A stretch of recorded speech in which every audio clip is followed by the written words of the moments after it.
So when I talk about the healing journey with survivors, I'm really emphasizing that this is at least a two-pronged path and sometimes a three-pronged path. So healing initially starts within the self. And so that looks like, if the trauma is recent, finding containment, making sure that there's an emergency response or medical care or immediate legal circumstances that need to be tended to. And then eventually, as some of the acute crisis elements of the trauma mitigate, learning how to get back to daily life.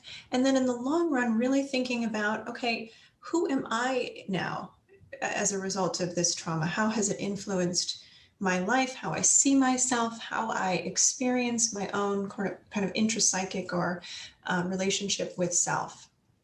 How does this make sense in the long-term path of my recovery and my whole life? Because unfortunately, trauma, especially sexual trauma, is a gift that we don't want to keep giving, but it does. And so at many different points throughout a survivor's life, they are likely to experience ebbs and flows, and how they assimilate the experience, the original trauma, and make sense of it in a new way. That is especially important with different developmental milestones in people's lives. Things like getting married or becoming pregnant or having a baby, or when children go off to primary school. Depending on when the sexual abuse or assault happened in a survivor's life, they're likely to be a lot more sensitive to triggers of re-experiencing that trauma or needing to make sense of it a different way as they matriculate through their own life. And if they have children, how their children go through life as well. That's often an unconscious experience. Okay, so with a partner, helping survivors is really key here, because one of the things that survivors struggle with, especially sexual trauma survivors or domestic violence survivors, is evaluating risk appropriately with current or new partners. And it's tough because they're often primed to over-appraise risk with safe partners and under-appraise risk with less safe partners. And that's a nice little hijack that the sexually traumatized brain will often misencode.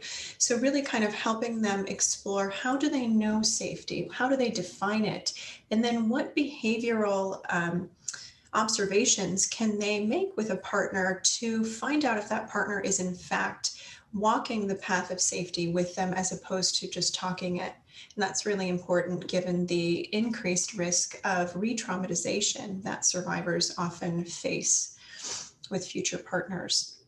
So another step in the healing process for survivors is learning what to disclose and when to disclose it, and who they feel safe making those disclosures to.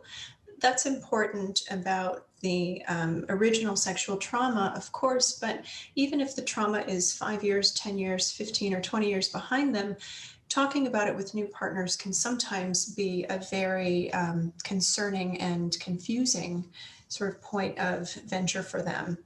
So really kind of looking at, how do you have that conversation? What do you want to share? How are you going to evaluate if this person has been a listener that is meaningful for you, and then sort of reevaluating the presence of safety or the lack thereof with partners. And then, of course, if they're coming in to work with you, they're already including a therapist in their journey, and that's really wonderful. It's also incredibly important, in my opinion, that providers have some experience working with sexual trauma or are actively getting consultation with another provider who does, because sexual trauma is its own unwieldy beast and very, very sensitive to talk about.